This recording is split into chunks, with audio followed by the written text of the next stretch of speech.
اما بعد اعوذ باللہ من الشیطان الرجیم بسم اللہ الرحمن الرحیم لن ینال اللہ لحومها ولا دماؤها ولکن ینالہ التقوی منکم کذلک سخرها لکم لتکبروا اللہ علی ما ہداکم وبشر المحسنین صدق اللہ العظیم. وقال النبی صلی اللہ علیہ وسلم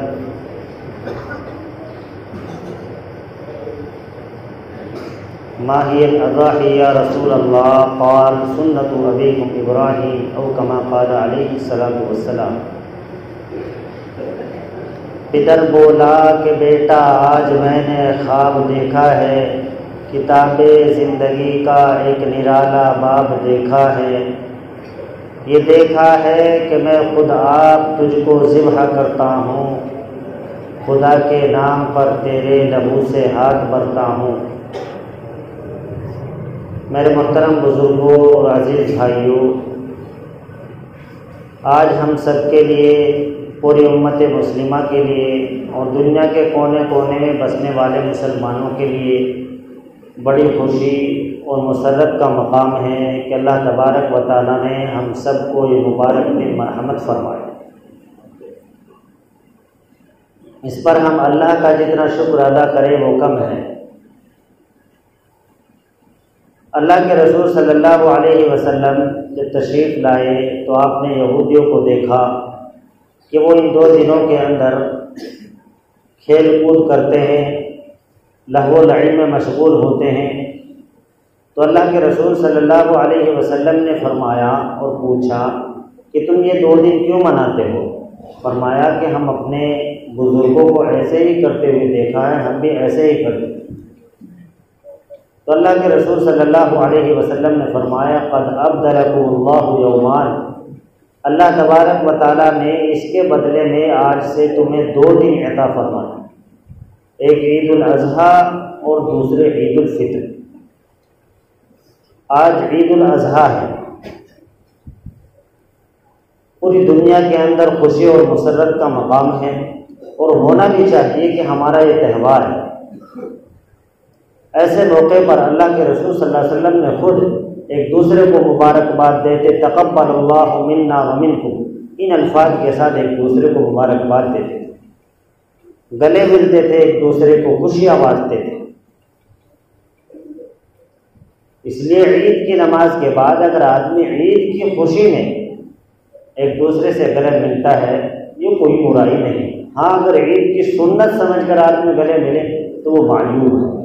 عید کی خوشی کے طور پر ایک دوسرے سے گلے ملے، ہاتھ ملائے. آج ہم یہاں سب جمع ہوئے ہیں، عید کا دن ہے، اللہ کی طرف سے انعام ملنے کا دن ہے. آپس میں ایک دوسرے کی رنجشیں بھلا کر، ایک دوسرے کے دکھ بھلا کر ایک ہونے اور ایک ساتھ مل کر خوشی منانے کا دن ہے، متحد ہو کر خوشی منانے کا دن ہے. اس لیے سچے دل کے ساتھ یہاں جمع ہوں گے، اللہ سے دعائیں مانگیں گے تو اللہ بھی ہم سب کے گناہوں کو معاف فرما دے. میرے بھائیوں، یہ دن اللہ تبارک و تعالیٰ نے حضرت اسماعیل اور حضرت ابراہیم علیہ السلام کی قربانی کے جذبے میں ہمیں یہ دن عطا فرمایا. اللہ کو حضرت ابراہیم علیہ السلام کا اپنے بیٹے کو اللہ کی راہ میں ذبح کرنا اتنا پسند آیا کہ اللہ نے قرآن میں فرما دیا قد صدقت الرؤیا انا کذلک نجزی المحسنین، کہ آپ نے اپنا خواب سچا کر دکھایا. ہم ایسے لوگوں کو جو ہمارے حکم پر سب کچھ نچھاور کر دے اچھے بدلے سے نوازتے ہیں. اس لیے یہ قربانی کا اور یہ عید کا دن ہمیں بھی یہ پیغام دے کر جاتا ہے کہ ہماری جان بھی اللہ کی ہے، مال بھی اللہ کا ہے، سب کچھ اللہ کا ہے. ہمیں سب کچھ اللہ کی راہ میں قربان کر دینا چاہیے اور اس سے ہمیں ذرہ برابر دریغ نہیں کرنا چاہیے. ہمیں سے جن کے پاس وسعت ہے، اللہ نے وسعت دے رکھی ہے، سال بھر میں یہ دن آتا ہے، اپنی ہمت کے مطابق قربانی کرنے کی کوشش کریں اور اس میں بڑھ چڑھ کر حصہ لیں اور اچھے سے اچھے جانوروں کی قربانی کریں، لیکن نمائش کے طور پر نہیں، صرف اللہ کی رضا کے طور پر. حدیث پاک کے اندر آتا ہے کہ قیامت کے دن وہ جانور جس کی قربانی کی جائے گی اپنی سینگوں کے ساتھ، اپنے کھروں کے ساتھ، اپنے بالوں کے ساتھ اللہ کی بارگاہ میں حاضر ہوگا۔ اور حدیث پاک میں آتا ہے کہ جس جگہ قربانی کے جانور کا خون گرتا ہے، اللہ قربانی کے جانور کا خون گرنے سے پہلے ان لوگوں کی مغفرت کے فیصلے فرمائے۔ کتنی بڑی بات ہے!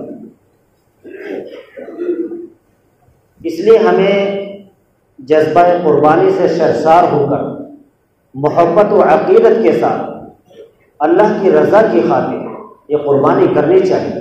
اللہ نے اتنے بڑے ثواب عنایت فرمائے ہیں کہ جو قربانی کے جانور کے اوپر جتنے بال ہوتے ہیں ہر بال کے بدلے ایک نیکی اللہ کا فرمائے۔ صحابہ نے پوچھا کہ گھوڑوں کے اوپر تو اون ہوتی ہے، ان کا کیا ہے؟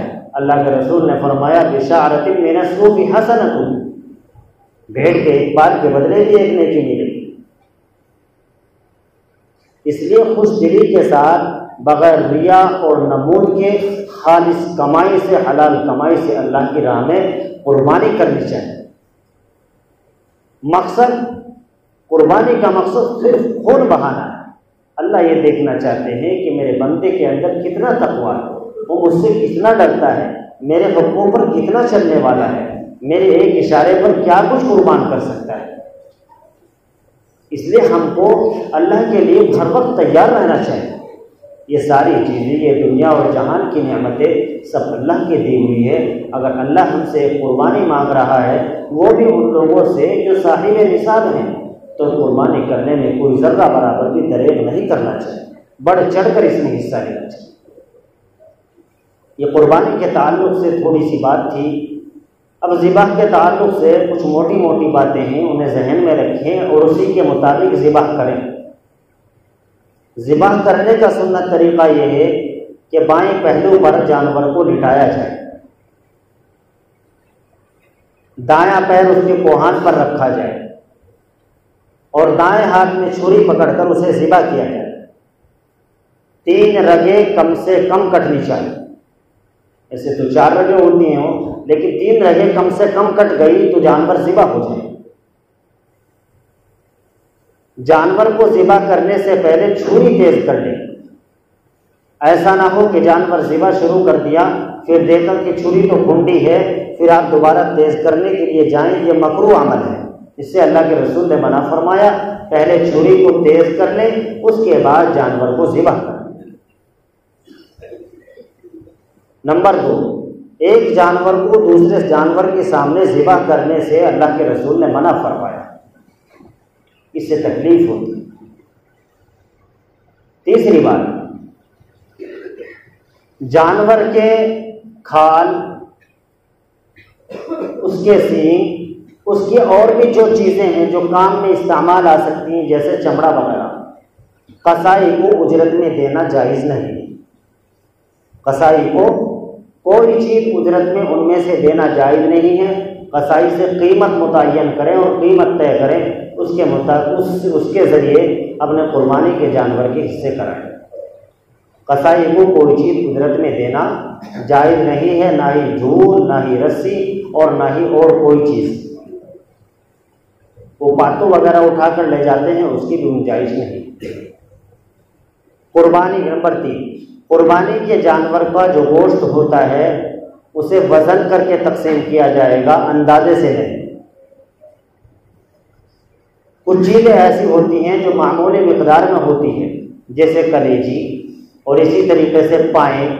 اگر سب حصے دار کسی ایک کے حق میں راضی ہوں تو ایک بھی لے جا سکتا ہے، اگر 2 کے حق میں لے جانے پر راضی ہو تو 2 بھی لے جا سکتے ہیں، اور اگر یہ فیصلہ کرے سبھی شرکا مل کر کہ سب میں برابر تقسیم ہوگا تو اس طریقے سے بھی کر سکتے ہیں۔ رضامندی ضروری ہے، اپنے اکیلے کی مرضی سے کوئی کچھ نہیں لے جا سکتا۔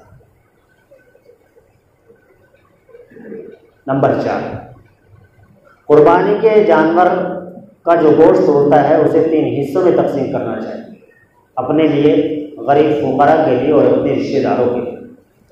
اس طریقے سے قربانی کے جانور کو تقسیم کرنا چاہیے۔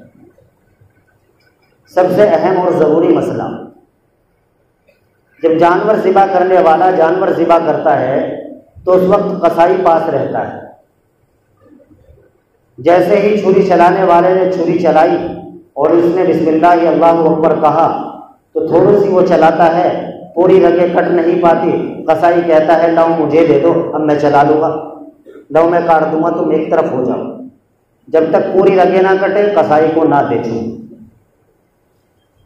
اگر قصائی لینا بھی چاہتا ہے تو اس کے لیے بھی ضروری ہے کہ تکبیر پڑھیں، بسم اللہ اللہ اکبر۔ اگر دونوں کا ہاتھ چھری پر ہے، ذبح کرنے والے کا اور قصائی کا، تو دونوں کو تکبیر پڑھنی ضروری ہے، ورنہ ذبیحہ حلال نہیں ہوگا، قربانی حلال نہیں ہوگی، اس کا خاص خیال رکھیں۔ جو بھی ذبح کرے اگر قصائی کو یا تو دور رکھے، اور اگر وہ مدد کرے تو اس سے کہیں کہ تم بھی تکبیر پڑھ لو، پھر قربانی حلال ہوگی، ورنہ قربانی حلال نہیں ہوگی، اس کا خاص خیال رکھیں۔ قربانی کے جانور کے اندر عیب اللہ اور اس کے رسول کو پسند ہے، اس لیے عیب دار جانور کی قربانی بالکل نہ کریں۔ ہاں اگر معمولی سا عیب ہے تو وہ قربانی میں چل جاتا ہے، معمولی سا عیب ہے، ہلکا پھلکا عیب ہے، جیسے مثال کے طور پہ بھینس کا 4 تھن ہے تو 1 تھن خراب ہے، 3 ٹھیک ہیں، تو اس کی قربانی چاہیے۔ مثال کے طور پہ سینگ ہے، جڑ سے نہیں اکھڑے، ہلکے پھلکے اوپر سے بناوٹ کر رکھی ہے، ہلکے پھلکے توڑ کر، تو اس کی قربانی چاہیے۔ ایسا جانور ہے جو چلنے میں لنگڑاتا ہے لیکن وہ چلتا ہے، اس سے سہارا لے کر چل رہا ہے، تو اس کی قربانی بھی جائز ہے۔ اس طرح کے یہ ضروری مسائل تھے جن کو آپ حضرات کی خدمت میں پیش کر دیا۔ اب آپ حضرات عید کی نماز کی نیت اور طریقہ سن لیں، اس کے بعد انشاءاللہ عید کی نماز۔ سال بھر میں چونکہ عید ہوتی ہے، ذہنوں سے بات نکل جاتی ہے کہ عید کی نماز کا طریقہ کیا ہے۔ دھیان سے سن لیں، 2 رکعت نماز عید الاضحیٰ، پہلے آپ نے عید الفطر کہا تھا، یہاں آپ کو عید الاضحیٰ کہنا ہے، بس اتنا سا فرق ہے۔ اگر کسی کو عید الاضحیٰ کہنے میں مشکل ہو تو 2 رکعت نماز بقرعید یوں کہہ لو، یہ آسان ہے، عید الاضحیٰ کا معنی بھی وہی ہے۔ 2 رکعت نماز عید الاضحیٰ مع زائد 6 تکبیروں، پیچھے اس امام کے رخ میرا کعبہ شریف کی طرف، اللہ اکبر۔ یہ تو نیت ہے، نیت اصل میں دل کے ارادے کا نام ہے۔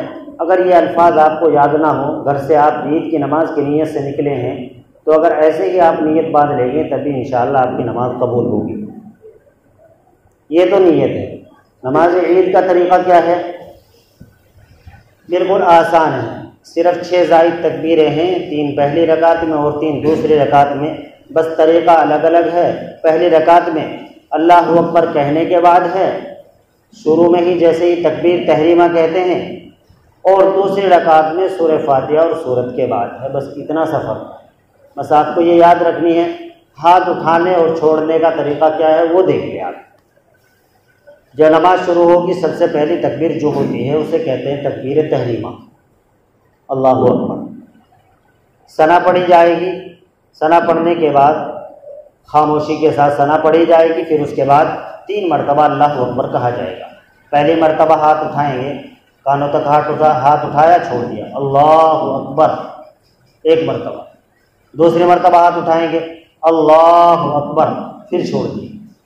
تیسری مرتبہ ہاتھ اٹھائیں گے، چھوڑیں گے نہیں، باندھ لیں گے۔ 2 مرتبہ ہاتھ اٹھا کر چھوڑ دیں گے، تیسری مرتبہ میں ہاتھ تو اٹھائیں گے لیکن باندھ لیں گے، چھوڑیں گے نہیں۔